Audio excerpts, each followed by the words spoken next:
my name's Annette Felix, and actually I've been coming to Guaymas and San Carlos area since I was in middle school, which is about 50-some years ago, 50-plus years ago. And we used to camp between Playa de Cortez and Miramar, and in a little trailer. And we used to take the dirt road that came in the backside of the estuary to come over here clamming in those days. Wow. So a very long time ago. But been back here in and out several times since then, but most recently back since bought a place at a little studio at Pilar in 2005, and have been coming pretty much once a month ever since then. And so one of the reasons that we bought the place was the estuary. It's just such a great draw with birding and walking and just wildlife.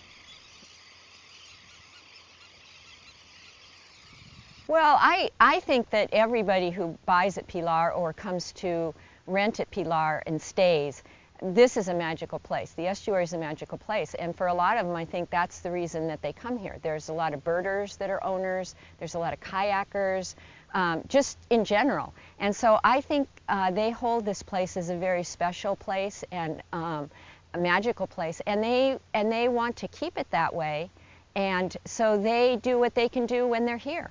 And one of the things that a lot of the February owners have done for many years now have been cleanups.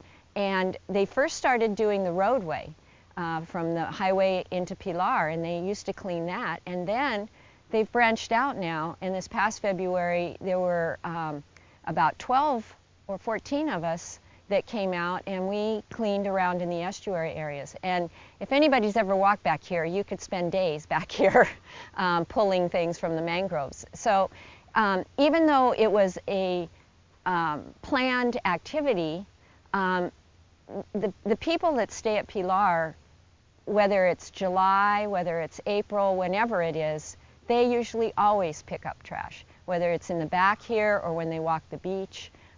So I think the people at Pilar are very involved in this area and want to help protect it, want to do what they can with the people that are trying to protect it now.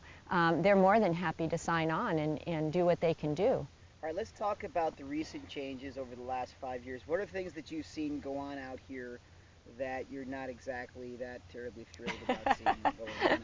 Well, I think the first thing was we noticed that there was activity up on the hill where the visitor center is now.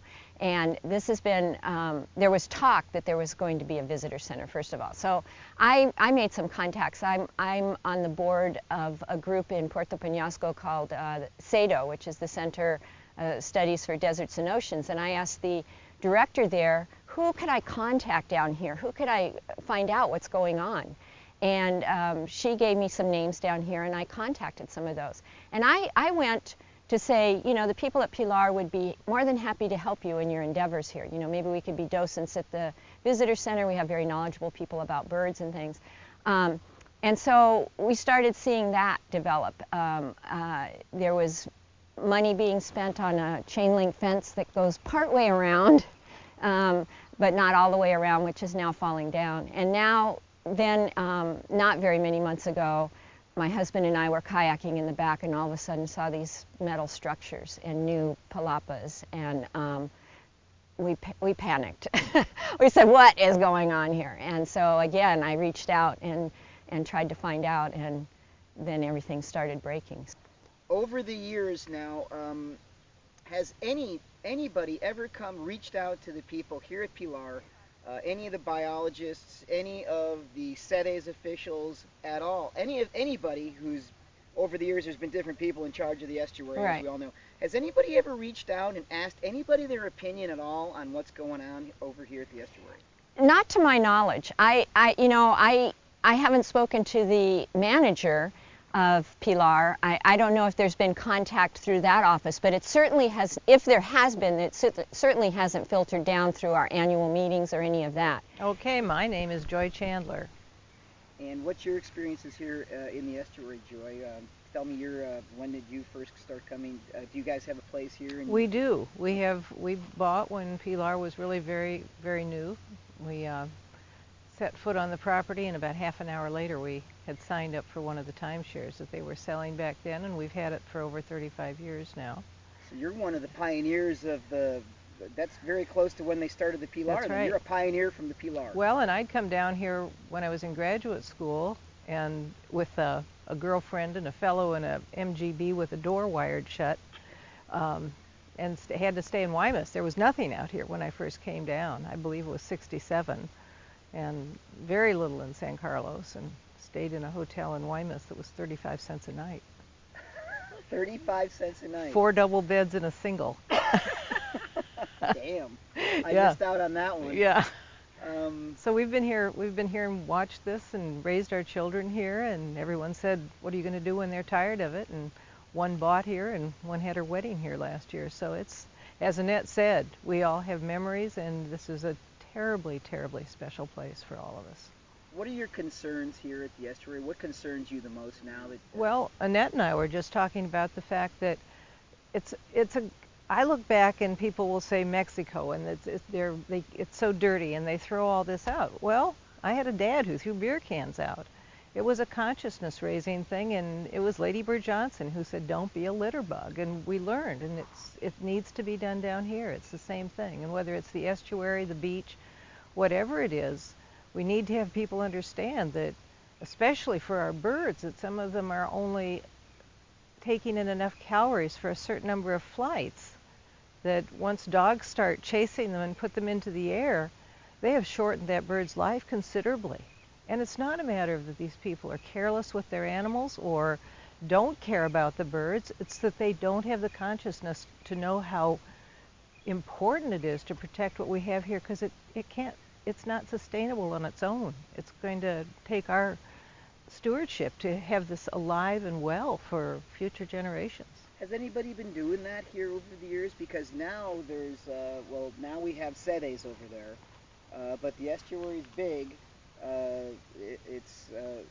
Has anybody managed it at all over the years besides throwing a few fences around? It's never been an effort that has had enough momentum to really make a continuous impact, the continuous impact that's necessary. There's been concern for years.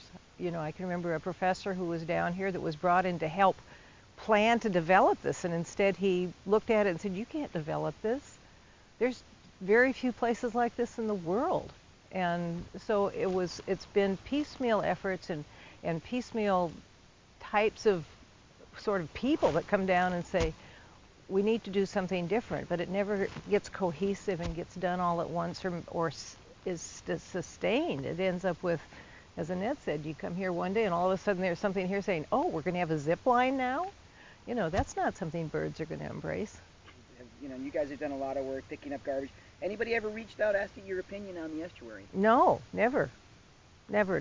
You know, we'll come out, and last year, I think, or the year before, there were trash cans all along, and then they just go away, and you wonder, well, great, glad to hear that. Or, you know, Semana Santa, they handed trash bags to people on the highway 1 year, and they never talk to us about it, but we see these efforts, but it never keeps going, and it's certainly never something that anybody's come and say, y'all come. We have a plan here, and we need everyone to get involved, because we do need everybody to get involved.